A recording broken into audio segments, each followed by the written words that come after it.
Fernanda. Olá, Gi. E como nós estamos hoje? Ai, nós estamos muito importantes, tô até nervosa.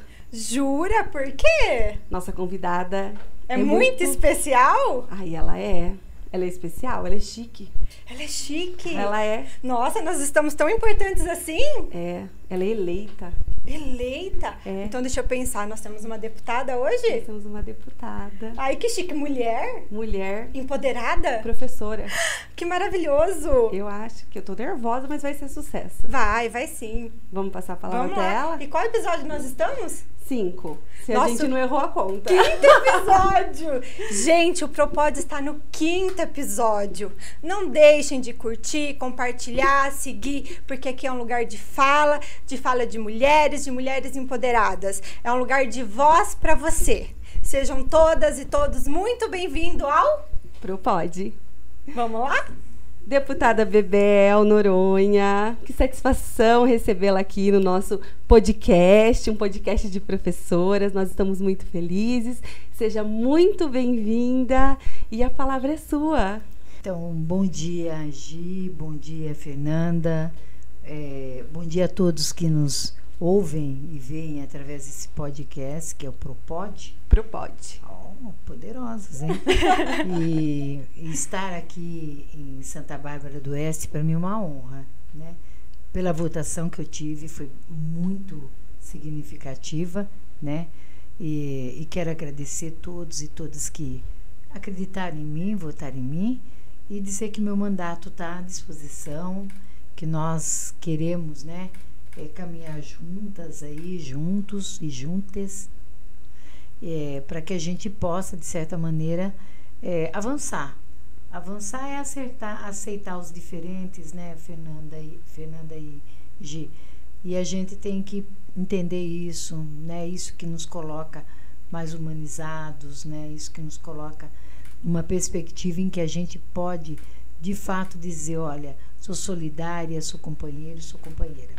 Muito bom.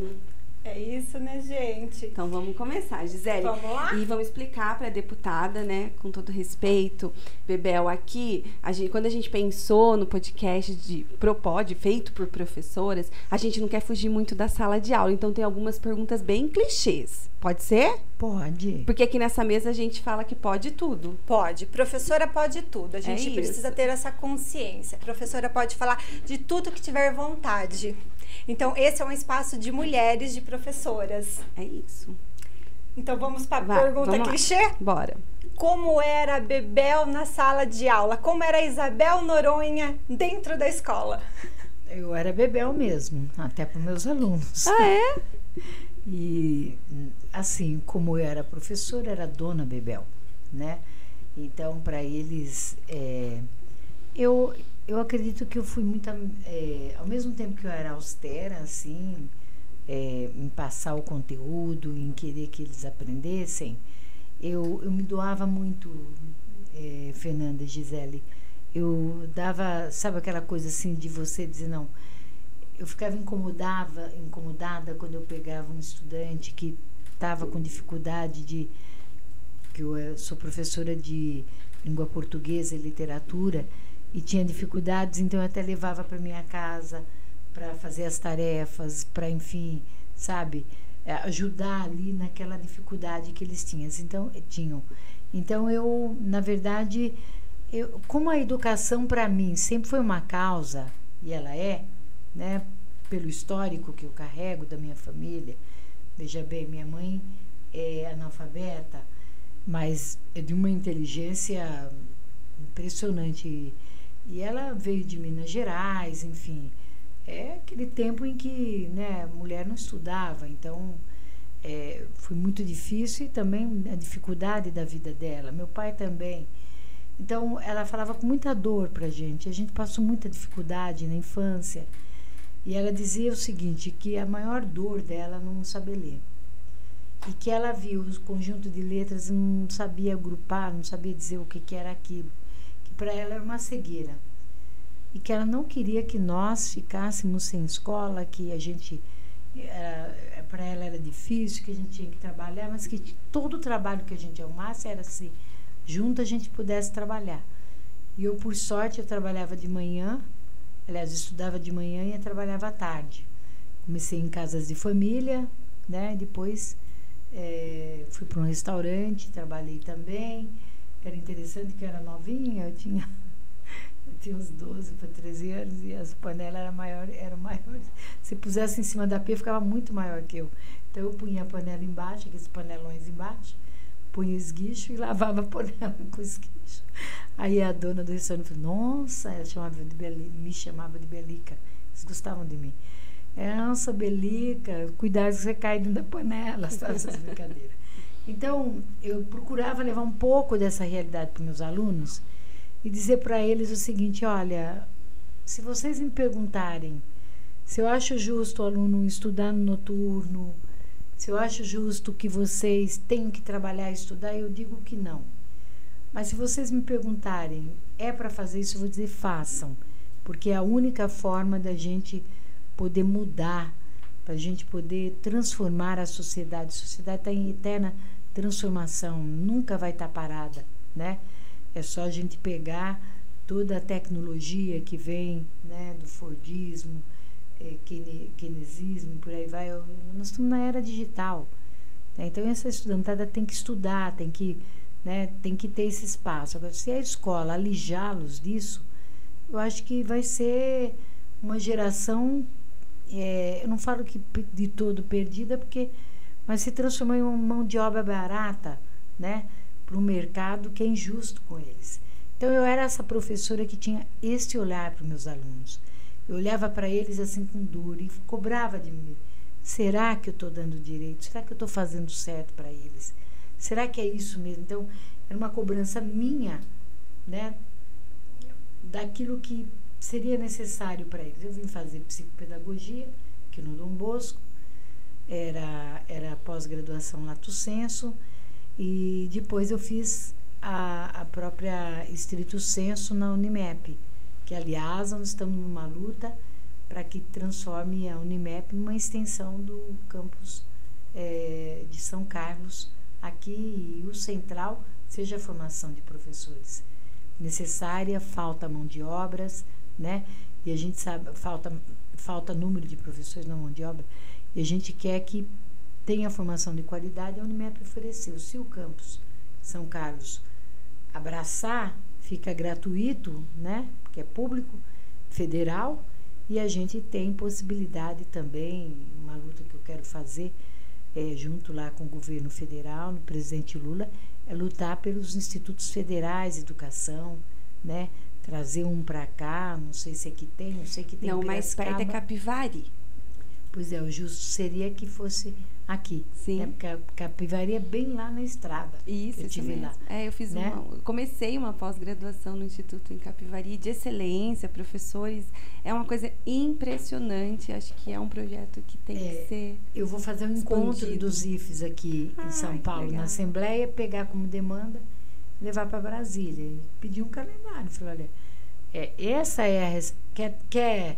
Quer dizer o que a gente põe no lugar da farsa do novo ensino médio? É só colocar um IFES em cada cidade, a gente acaba com essa farsa, né? E a qualificação dos professores, ela é essencial para que tenhamos uma escola pública de qualidade. A gente tem que ter qualidade para oferecer qualidade. Sim. Super necessário, principalmente no interior. Aí, fechando a pergunta, era uma professora exigente, fui amada, né? Eu era paraninfa, toda vez patrona deles, toda vez foi gente, vai procurar alguém que pode dar um baile, eu não posso, eu não tenho. Não, a senhora é da hora. Ai, que delícia. Mas eu brigava muito. Só que você vê que coisa impressionante. Era uma cobrança, mas que eles percebiam lá na frente que a cobrança. Eu encontrei um estudante outro dia, chama Ted, não me esqueço, nunca se esquece os alunos, né? E ele, então, me encontrou e falou, Bebel, eu fui fazer a prova da faculdade que eu queria fazer, e quando veio a parte portuguesa, eu lembrei de você, quando você batia pesado naquelas questões lá em cima da gente, e caiu na prova, Bebel, ainda bem que eu sabia. Olha, eu falei, tá vendo, Ted? Você levou seu pai para brigar comigo, Ted, lembra disso? Contou mentira pro pai, seu pai foi tirar uma comigo, chamei você. Pus você na frente do seu pai ficou meu amigo, botou você na linha, tá vendo? Hoje ele deve ser engenheiro, ele fez a faculdade de engenharia em Piracicaba. Muito bom. Mas é muito bom reencontrar ex-alunos e ver o quanto eles progrediram, avançaram. É satisfatório. É muito bom. O outro foi o Dr. Goiaba. Goiaba era um menino do sítio, não tinha dinheiro para livro, andava com um bornal. Bornal é aquelas bolsinhas que eles põem do lado.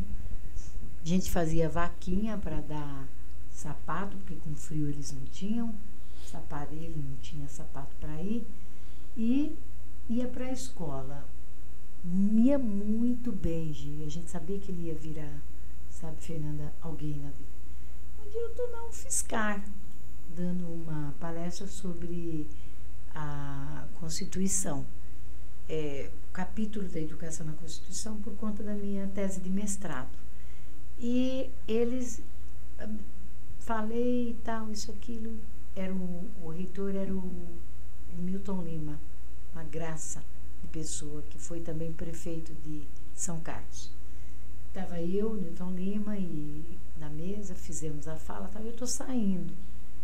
Aí ele falou assim, ô Bebel, eu li para trás, Goiaba, estou fazendo doutorado aqui. Ai, que lindo! Falei, quer dizer, são encontros, e outra virou repórter, porque eu tenho muito essa coisa da comunicação e tal. Outra virou repórter, a outra virou psicóloga. Então você vai encontrando as pessoas, você fala, poxa vida, é uma dádiva, né? É meio que é uma missão mesmo, eu acho. Eu acho que aquela Bebel, eu acho que continua dentro de mim, ela não sai, não tem jeito, sabe? Todo mundo na Lesp me chama atenção, fala assim, a Bebel tem um jeito de professor. Eu falei, não é que eu tenho jeito, eu sou. Bebel, a sua realidade de infância é a realidade de muitos dos nossos nesse país.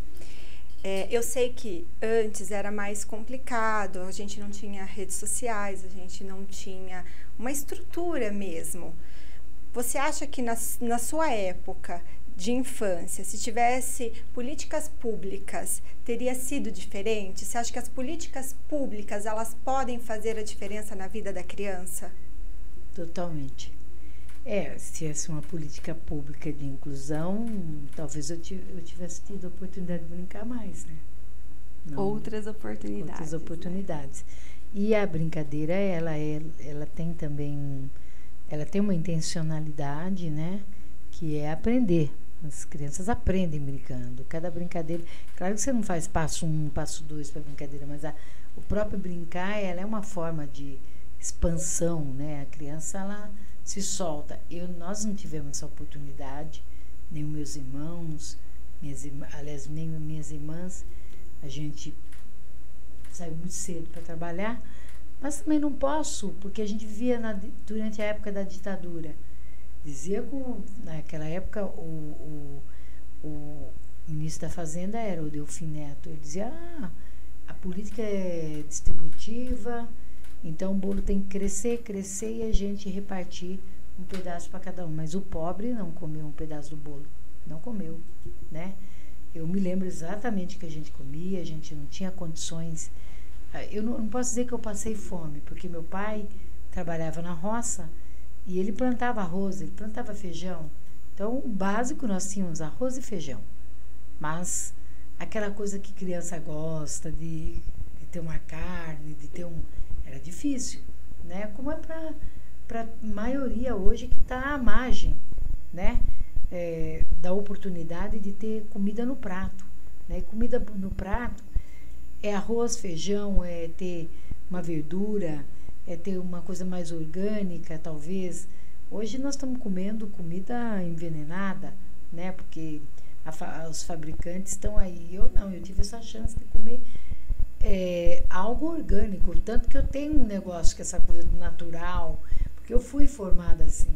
Minha mãe plantava alface, né, no fundo do quintal, então a gente ia lá, pegava as folhinhas.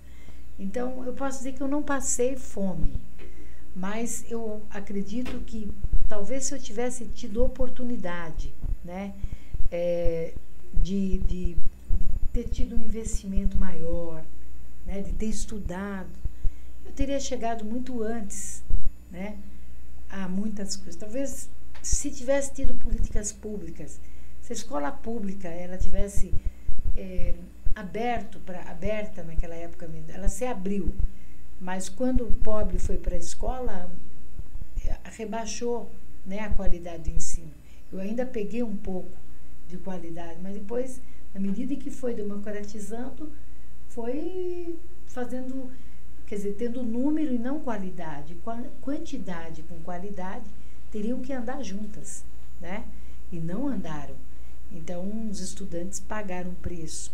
Então, eu acho que essa política pública que você fala, Gi e Fer, ela é necessária hoje, inclusive, até para corrigir disparidades sociais e educacionais. Toda vez que a gente tem disparidades sociais, a gente vai lá na frente ter disparidades educacionais. Não é verdade que uma coisa não tem nada a ver com a outra, tem. E o que eu fui? Eu fui exceção a uma regra, que seria deixar de ter uma universidade. Eu fui uma exceção. É isso que eu quero? Não, eu quero que seja regra. Exceção talvez, né, seja um ou dois. Agora, exceção para uns ser e os demais não serem nada, não acho correto. E não foi fácil, mesmo para fazer universidade. Eu passei aqui na Unimep, não tinha dinheiro para matrícula. Vocês sabem, a matrícula sempre é maior que a mensalidade. E eu me lembro que tinha uma senhora que ela tinha muito apreço, ela olhava em mim e falava, essa menina tem potencial. Não se incomodava. Ela se incomodava com aquilo. Chama Maria Raposeiro, uma senhora, trabalhava na casa dela. Essa menina tem potencial, Maria, nós temos que investir nela. Eu não posso, dona Maria, eu tenho o que eu posso fazer. Aí ela me deu o dinheiro da matrícula e eu consegui uma bolsa no Unimep. Nem a bolsa da Unimep dava. Uhum. Aí eu consegui o crédito educativo. Olha, foi uma coisa impressionante. Como eram tão poucos alunos que conseguiam crédito educativo. Hoje tem o FIES, teve o ProUni, teve o REUNI, do presidente Lula.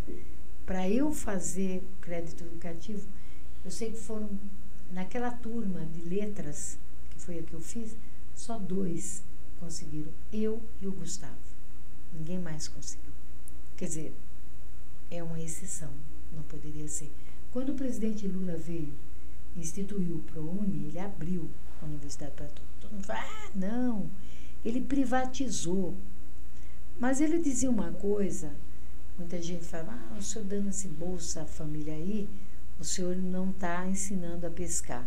Eu falei, é mesmo? Eu escutei esse debate dele com o vice dele hoje, o Alckmin. Uhum. Ele falou, foi mesmo, eu tenho que ensinar a pescar, então até que eu ensino a pescar, a pessoa morre de fome. O mesmo se transpõe para o ProUni. Quer dizer, até construir um prédio, ter laboratório, ter tudo. Então, você pega uma estrutura, investe, dá em bolsa de estudo e tem a contrapartida, que é pegar alunos trabalhadores. Então, o governo Lula 1, ele foi um governo de abertura de oportunidades, né? Os estudantes, teve a política de cotas, que foi muito criticada, mas hoje a gente tem um avanço, porque você pega as 4 universidades, mas as 3, né, Paulista, tem lá a política de cotas, você tem que ter 50% para PPP, preto, pardo e indígena, tem que ter e 50%, e nesse 50% também tem que estar previstos, né, para alunos que são oriundos das escolas públicas, né? Uma abertura como essa, eu acho que eu estaria. Essa é uma política pública. Sim. Né? E ela tem que voltar a dar certo, né? Nesse país que nós estamos hoje, ela tem que voltar a dar certo. Tenho certeza que vai voltar, né? Com mais investimento na educação e assim, mais assim. Então, eu acho que a educação sempre ficou a desejar. O Darcy Ribeiro que falava, a crise da educação é uma crise, né? Não é uma crise, é uma forma de você excluir. Né? É uma construção política. É um projeto, né? Porque é isso mesmo. O capitalismo precisa, né, da mão de obra barata, desqualificada. Imagina, o Lula sonhava com todo mundo doutor, muito embora eu digo para ele às vezes, mas não precisa ser todos doutores, porque alguns não querem ser. Que ele seja o que ele quiser ser, ele venha a ser o melhor profissional. Está excelente para nós, né? Mas sim, se ele quiser ser doutor, ele vai ser doutor. Essa é a questão. Acho que todos têm que ter oportunidade de escolher. Isso. Que não é uma realidade. Não. A menina Bebel pensava em ser deputada? Nunca. Nunca? Foi uma decorrência isso aí. Eu pensava em ser professora. Pensava em ir para a universidade, dar aulas. Achei que ia terminar o mestrado. Fui indicada, inclusive, para a publicação da minha tese, para ir para um doutorado, né? Falei, agora eu vou pegar o doutorado. Mas aí a demanda dos professores me colocou em outro rumo, né? Que o sindicato. Eu fui para o sindicato, que foi uma grande universidade. Para mim, o sindicato é uma grande escola, né? Depois fui para o Conselho Nacional de Educação. Eu consegui fazer as duas pontes, ser sindicalista e ser conselheira no Conselho Nacional de Educação.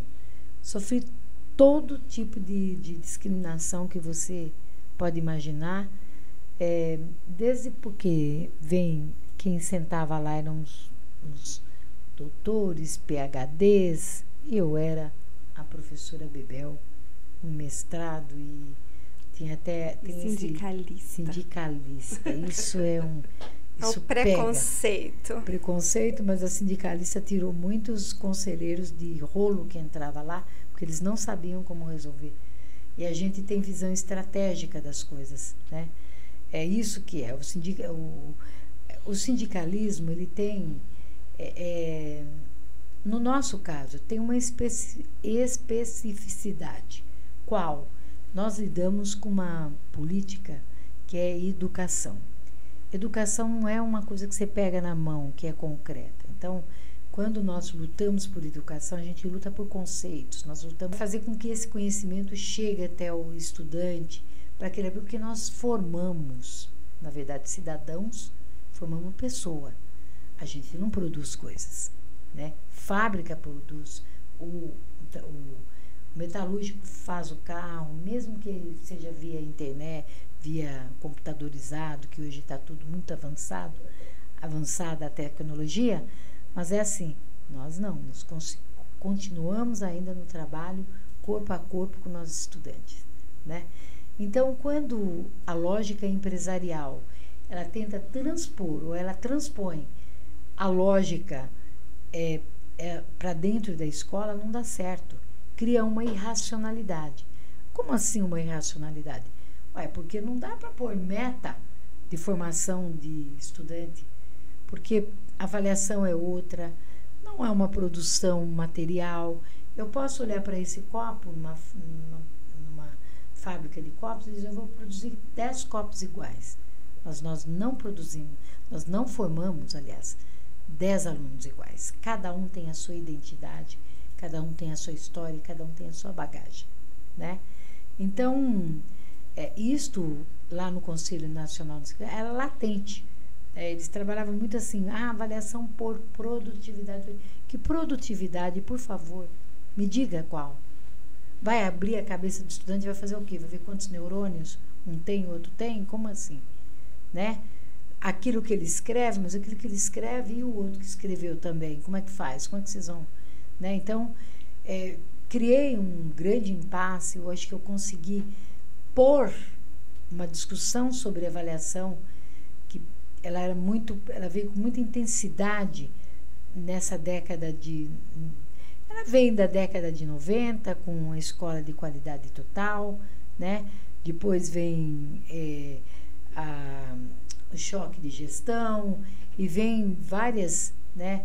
E agora aí esses grupos empresariais, Fundação Lehman, Todos pela Educação, formando gestores para continuar com essa lógica empresarial dentro das salas de aulas. Eu super discordo, porque não se resume conhecimento de uma criança medindo português e matemática.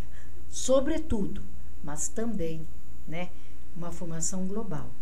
E eles se...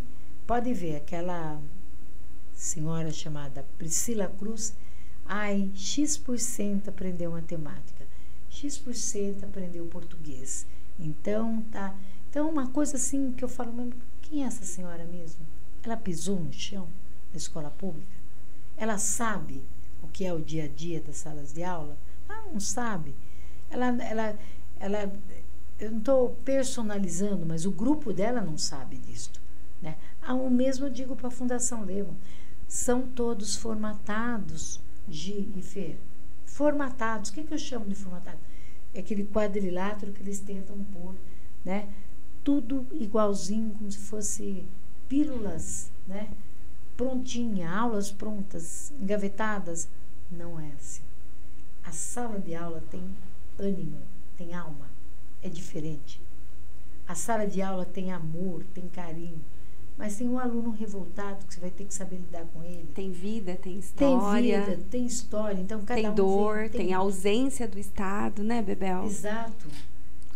Passamos por eleições federais. O ânimo, acho que deu uma mudada, né? Estamos conseguindo respirar. Temos a consciência que o desafio não é pequeno, porque foram 4 anos de desastre, de desconstruir tudo o que tinha sido feito.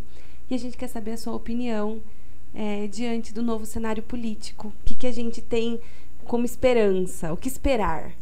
Ótimo, Fer.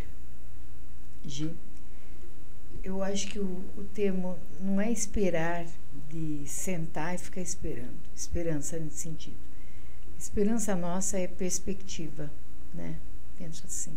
De esperançar. De esperançar, como diria Paulo Freire. No sentido também de ter uma... falar em utopia, as pessoas ficam desanimadas, mas utopia não é ruim, é necessária. A utopia é alimento, né? O que me coloca de pé para dizer, não, isto vai tornar realidade. Esta é uma realidade. Nós vamos transformar em realidade, né? Utopia é isso. Então, eu acredito que a gente tem que ficar, porque para nós, a grande utopia foi vencida, foi derrubar o Bolsonaro. Não é a pessoa do Bolsonaro, o bolsonarismo ainda está latente, né? Você vai para a área do direito, está latente, você vai para a ciência, está latente, porque ficou aquela coisa meio do negacionismo, né, do obscurantismo, né, versus uma gama da população que pagou um preço. Se nós imaginarmos que em plena pandemia um presidente sai e diz que se tomar vacina vai virar jacaré, né, é algo assim muito, muito fora da curva, né, que a Terra é plana, né? Então, peraí, desafia tudo, né? E fora que dentro da fala dele, nós tivemos o preconceito racial, porque ele tenta pronunciar aí ele para e fala jacaré. Isso. Porque não foi o jacaré espontaneamente, porque além de tudo isso, dentro de uma pandemia, ele ainda conseguiu ser racista. Exatamente. Então, a ciência, ela foi duramente atacada, mas ela voltou. Eu até disse para o secretário de Ciência e Tecnologia, o Dr. Varran Agopian, que esteve lá na LESP, né? Eu disse para ele, a ciência está num patamar muito alto hoje, porque em plena pandemia ela foi contestada, ela foi negada e ela mostrou que ela deu respostas, né? Em curto espaço de tempo. Lamentável, ficamos 2 anos aí confinados, com cuidados até de volta às aulas, não dava para voltar. Eu fui entre aquelas que lutou até o último momento que os professores só voltassem depois da primeira vacina e consegui esse intento, né? Quebra de braço aqui, consegui fazer vacinar os professores no estado de São Paulo e acabou vacinando o Brasil, né? Então, você vê como as questões elas têm a ver, né, com a luta social mais ampla. todo mundo tem preconceito contra sindicalista, eu estava dizendo conservação da educação. Mas não fôssemos nós, talvez muito mais professores teriam morrido. Muitas crianças teriam levado o vírus para casa e os pais teriam se acometido, teriam doído e ficado com adoecido, ficado com sequelas, né? Que a primeira variante, ela foi para matar. Começou matando os idosos e depois veio vindo. Então a ciência veio, ela foi negada e ela está com muita intensidade. Então este governo que ora, né, a terceira gestão do presidente Lula, né, edição, vamos assim dizer, ele promete isso. Então, quando ele coloca uma cientista, que é a doutora Nízia Trindade, né, no Ministério da Saúde, ela é espetacular, ela vem lá da Fiocruz, né, e acompanhou todo esse embate da ciência versus quem negava a ciência, que era o Bolsonaro, né? Então, acredito que nós temos muito para avançar. É um contexto difícil, porque há um Congresso Nacional, né, que ele não expressa a maioria da sociedade brasileira, essa que é a verdade, né? A maioria da sociedade brasileira também tem aqueles, eu não faço briga de classes, não, tem quem tem consciência e sabe que sem saúde, sem educação, sem política pública, mesmo os mais que têm um poder econômico melhor, sabe que a educação básica tem que ser fortalecida. Há um consenso social, há um consenso na sociedade, né? Agora, quando você tem um Congresso Nacional, né, ainda com ideias negacionistas, ainda com ideias, né, que, enfim, pensa que está num outro governo, que tem outra... eles estão em outro governo, tem outra ideologia, tem um embate do tipo que teve ontem, né? Quase, né? Não fosse o presidente Lula entrar, negociar, enfim, fazer o que tem que ser feito, porque tá certo? Eu acredito que ia ser muito ruim ministérios importantíssimos como da população indígena, das mulheres, direitos humanos, né? Do trabalho, todos caírem. Economia, né? Economia, tudo ia mudar tudo, não ia? Ia mudar tudo. Então, peraí, dentro de uma lógica de um governo que não priorizava nada disso, né? E hoje nós estamos vendo a comunidade Yanomami, né, sendo a devastação ali é feia, morrendo de fome. Nós vimos pessoas em pele e osso, né? Porque já não se via no Brasil, acho que desde a década de 80. Da década de 80 a gente não via isso. Foi impossível.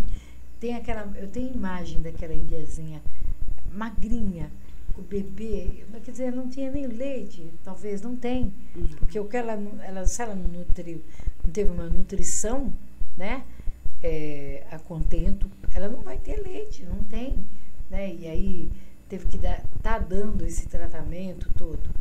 Se esse ministério cai, é uma política mesmo. Eu tenho certeza que o presidente Lula ia dar um jeito, mas ia ficar mais custoso que ter alguém voltado, né, para essas políticas todas. E são urgências, né, Bebel? O povo que passa fome, quem tem fome tem pressa. Não dá para a gente ficar nessa desestruturação de governo federal, porque o nosso povo tem pressa nas suas necessidades. Diga-se o povo que o Brasil inteiro viu, e se não se sensibilizou, chegou à conclusão que estamos realmente doentes, né? E o resultado, muitas coisas que nós passamos, a gente ficou 4 anos com o governo, um presidente falando em armamento, pegando a mão de uma criança, fazendo o sinal da arminha, né? E ao mesmo tempo essa população conviveu 2 anos com a palavra morte e a morte em casa. Muitas crianças ficaram órfãs, né? Outros perderam parentes queridos, eu perdi muitos amigos, né? E a gente sabe perfeitamente que que isso teve um impacto nas escolas, na educação. Nós vimos aí os ataques às escolas, né? Você vê todos os ataques que aconteceram. Por exemplo, você pega a escola Tomásia matou aquela professora lá em São Paulo, né? Que tristeza. A mulher era uma cientista, fundação lá Luft, né? Instituto Luft, e ela está ali e foi exatamente morta porque foi defender um aluno de racismo. Este mesmo aluno, que veio de Taboão da Serra, tinha um BO contra ele na diretoria na delegacia de ensino, que a professora sofreu, como é que eu diria, sofreu perseguição dele, aluno. Ela foi lá, fez um BO, mas a burocracia, eu não acho que a burocracia, eu acho que o Estado está tão, que não foi capaz de anexar junto com... e aí como forma de dar castigo, mudou o menino de escola. Foi para o Tomásia. E aí ele fez o serviço lá. Esse menino já tinha que ter sido cuidado ali, seguro ali. Não tem alguma coisa errada. E ele então, toda aquela coisa do racismo que foi... Esse menino devia ter 10 anos, na era Bolsonaro, antes do Bolsonaro entrar. 9, 10. Ele ouviu aquilo introjeta, né? Entrou na cabeça dele. Que a forma de resolver os problemas é pela arma.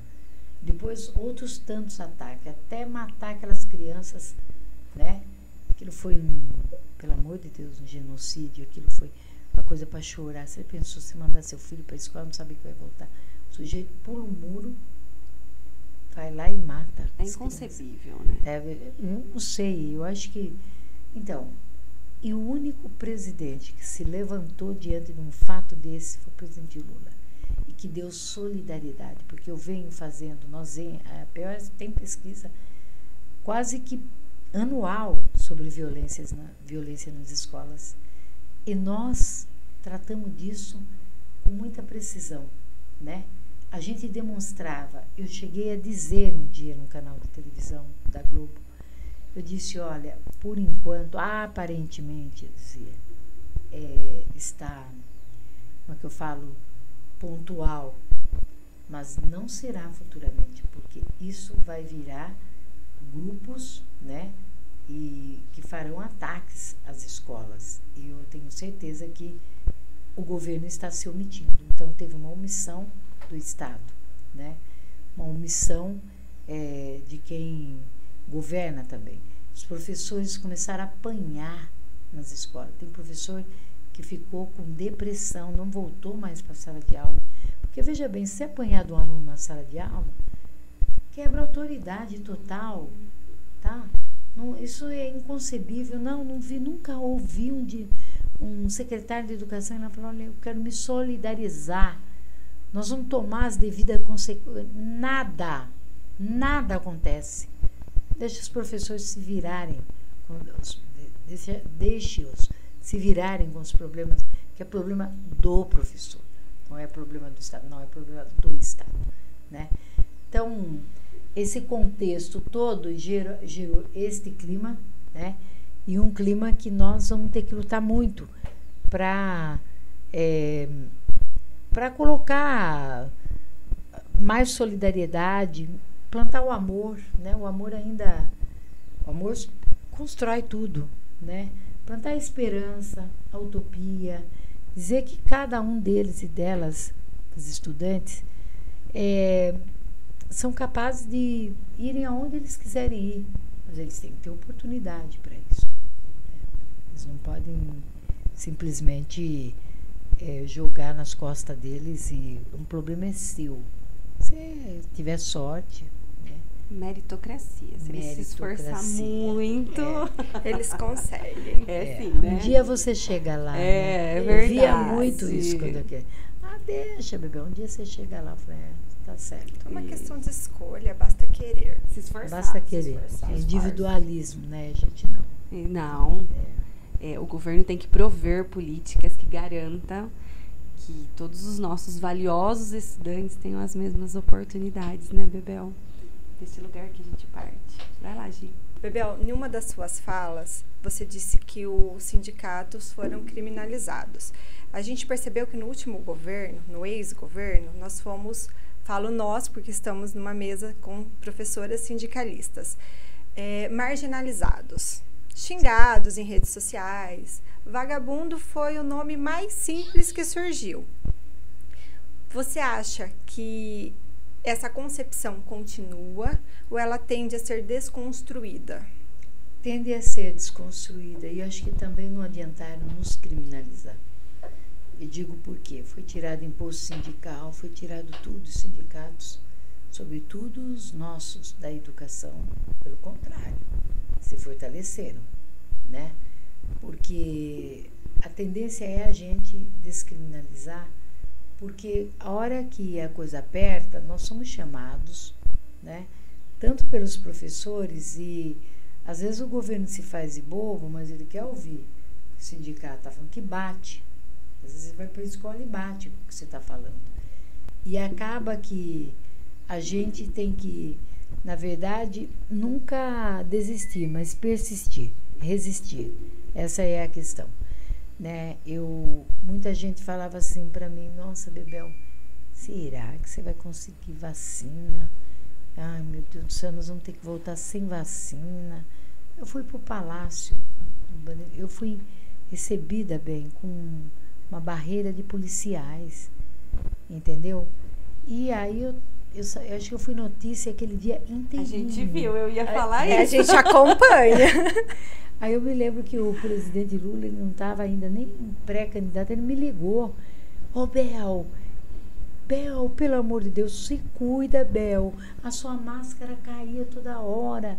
Você se cuida. O que você estava fazendo lá? Eu falei assim, você está lutando por quê lá? Eu falei, presidente, pela vacina. É justo. Falou para mim, mas se cuida, né? Então eu me lembro assim, foram momentos difíceis para mim, muito difíceis, porque veja bem, nosso sindicato, ainda naquele clima de criminalização, a gente conseguia convencer os prefeitos, porque a gente fez carro de som andar por todas as cidades do estado de São Paulo, os nossos conselheiros iam até as prefeituras e pediam para que as prefeituras fizessem decreto de não volta às aulas até que tivesse a vacina.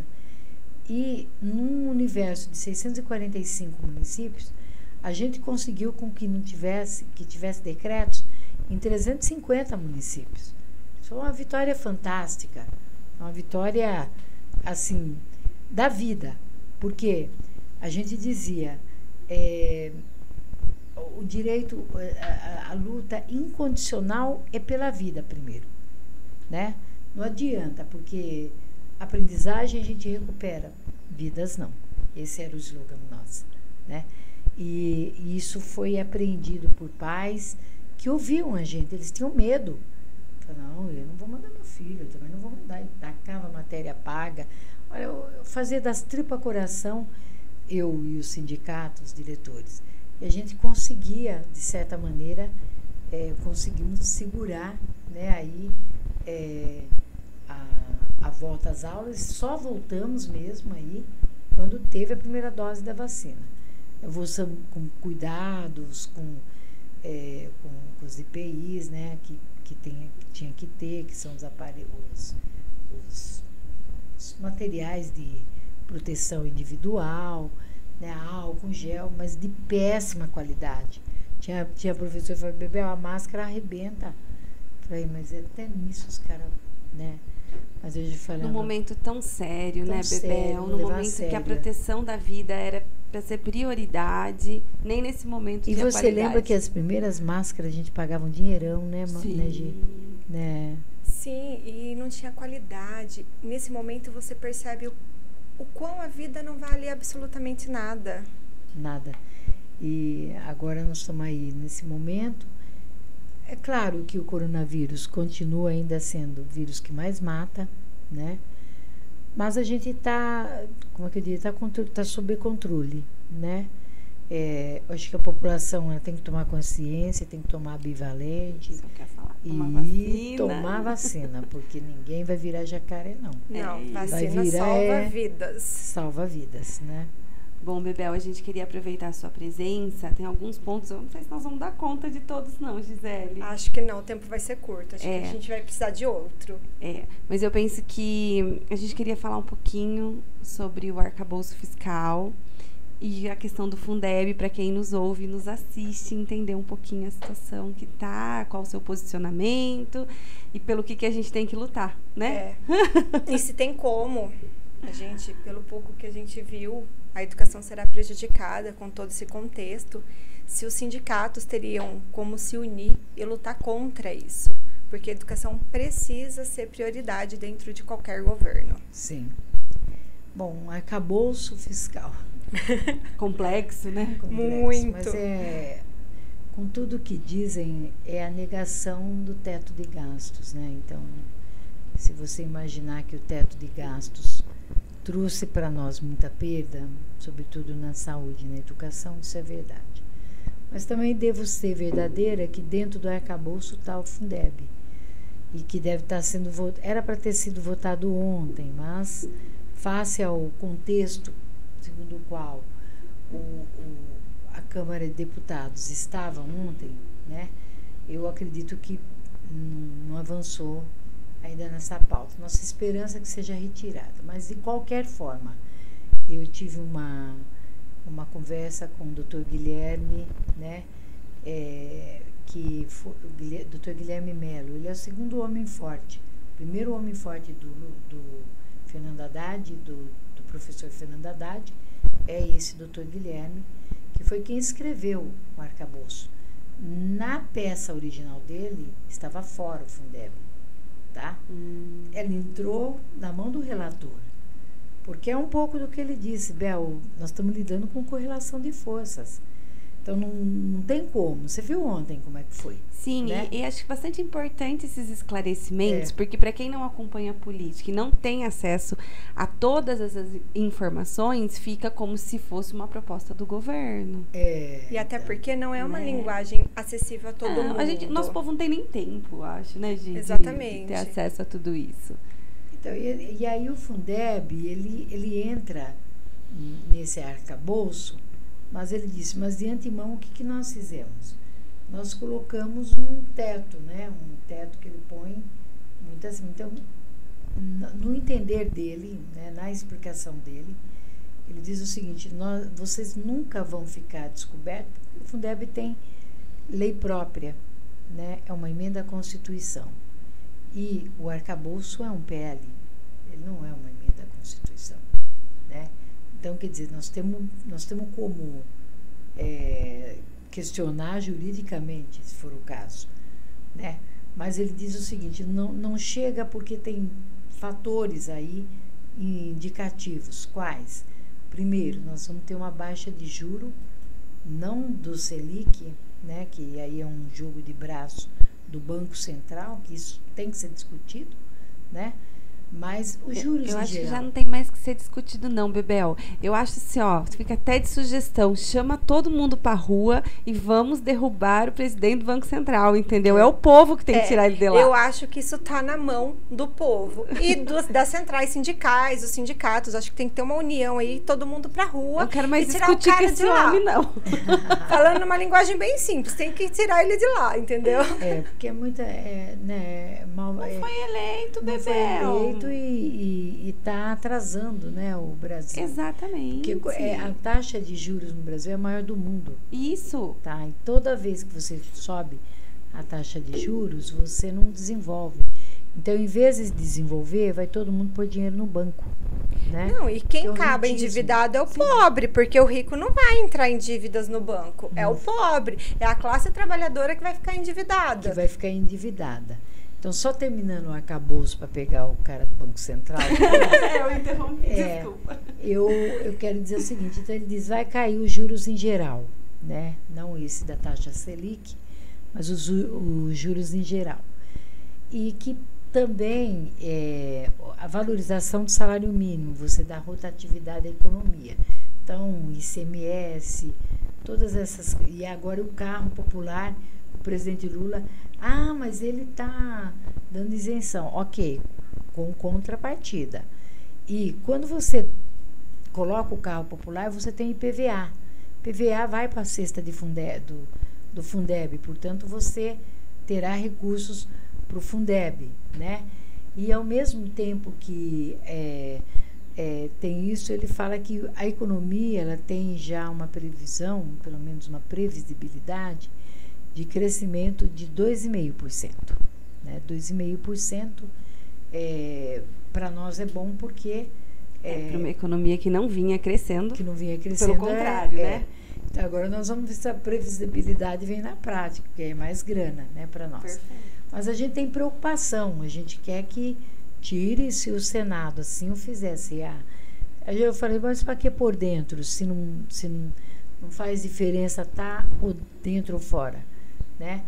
Eu disse, porque tem que fazer um sinal para o Banco Central. O Banco Central tem que entender, né, que... Eu falei, bom, mas espero que tenha bom senso na cabeça dos deputados, ele tem clareza, né?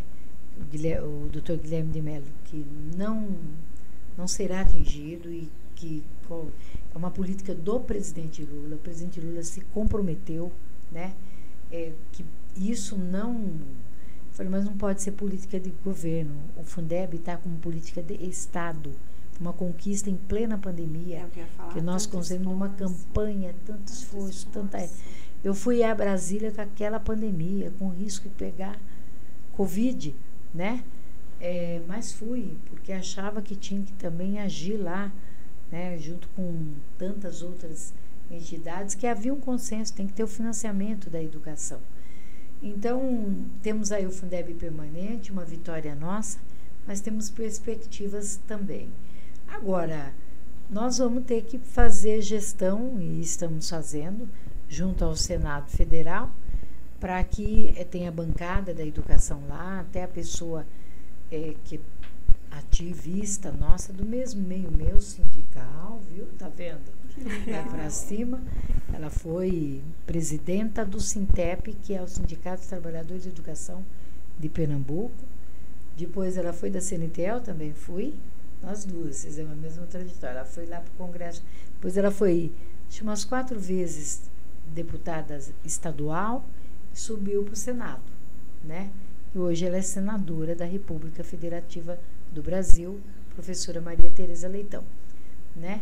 E ela está lá fazendo muito boa, muita gente, ela tem muita perspicácia de negociação, toque, né? Aquela coisa toda que precisa ter, porque a gente entende que vamos respeitar que tem as diferenças, não tem jeito, tem as ideologias e a pluralidade de ideias, mas se a gente sensibilizar, né, que a educação é uma pauta e ela tem que ser atendida, eu tenho certeza que os senadores votarão com bom senso e retiram o Fundeb, né, do arcabouço.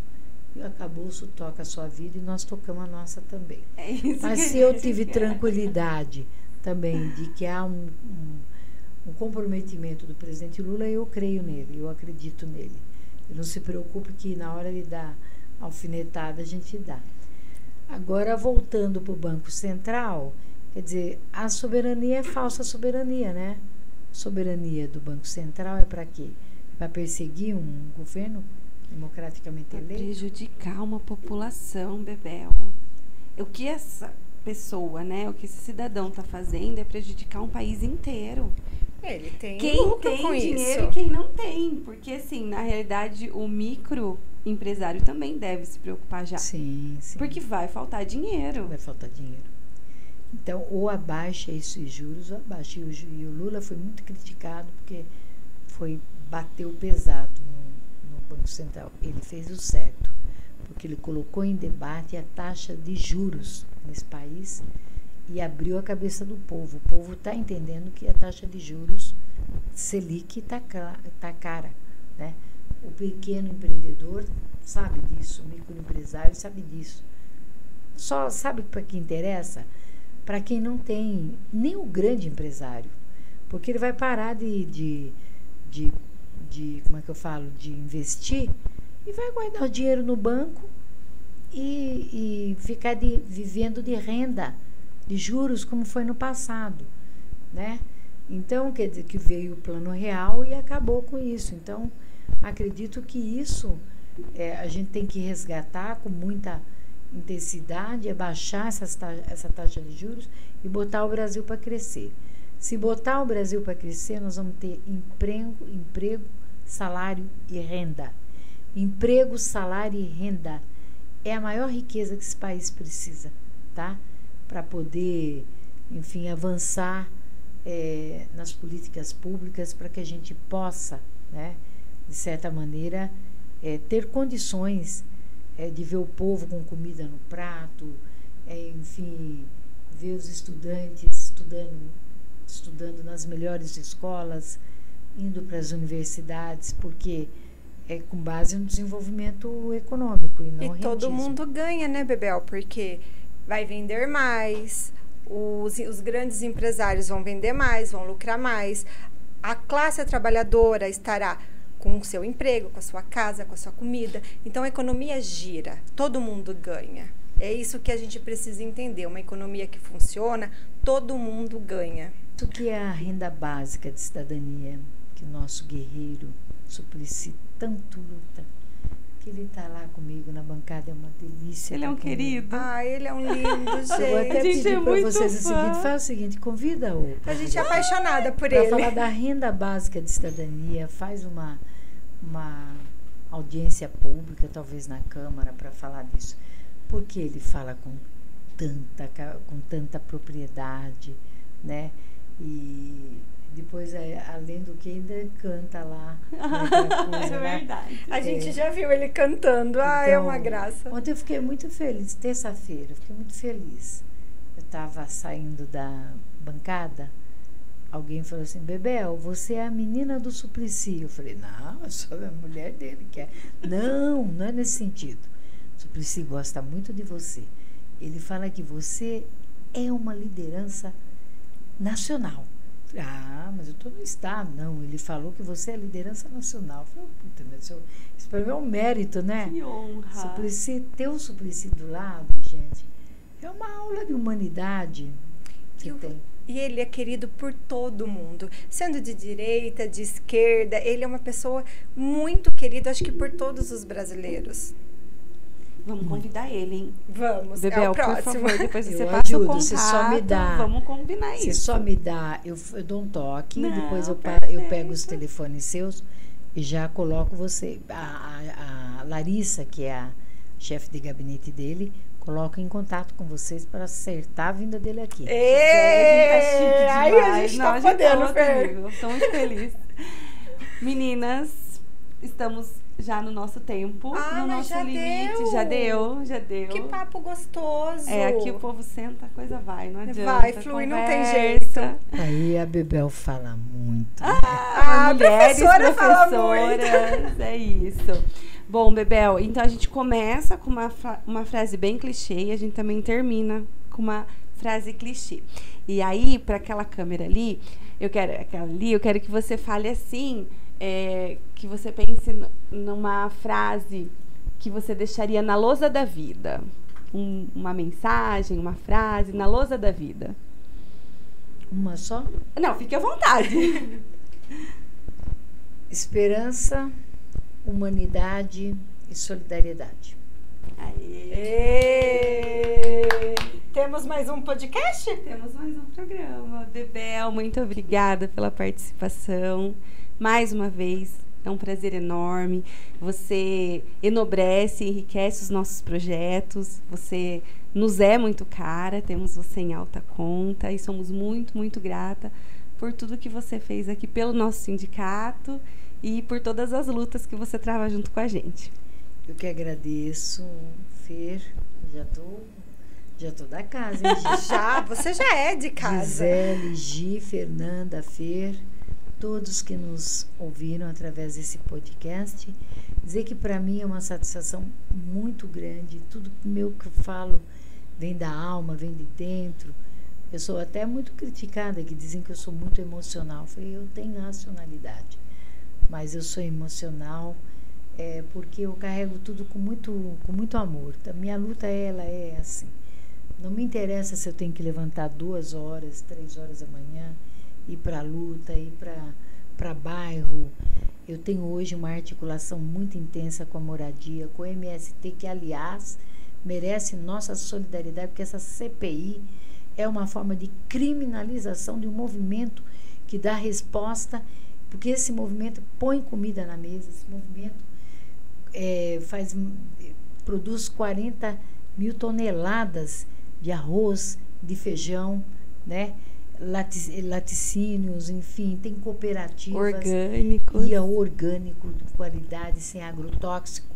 Isso, né? Mesmo, comida de verdade no prato da nossa população. Da população. A gente não faz, não tem preconceito, acho que o agronegócio está aí, mas eu acho que as coisas podem se combinar. O que não pode é criminalizar um movimento que, sim, tem dado resposta, né? Posto comida na mesa do povo brasileiro. Então é com essas palavras que eu termino, para dizer para vocês, para mim é uma honra, para mim é sempre uma satisfação muito grande estar entre os professores e as professoras e dizer que eu não tenho, né, nenhum problema de me deslocar de onde quer que seja para estar com vocês. Podem contar comigo, não só com a PUES, mas o meu mandato. Obrigada, Bebel, por ser essa companheira em todos os momentos que nós precisamos, seja para formação, seja para ir na prefeitura, para entrar a porta dentro, porque isso vai ficar na história de Santa Bárbara, por tudo, pela luta mesmo, por ser essa companheira, essa mulher empoderada. Gente, a Bebel trabalha sábado, domingo, dia e noite, a gente a acompanha nas redes sociais, ela não tem parada. E você serve pra gente como um exemplo. Muito obrigada. Muito obrigada, meninas. Imagina. Gi? Bora lá? Gente, curte, compartilha. Estamos no TikTok, no Face, no YouTube e no Instagram.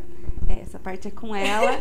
Só pra lembrar que aqui nesse podcast todo mundo pode. E pode. Tchau, gente. Tchau, obrigada. Tchau.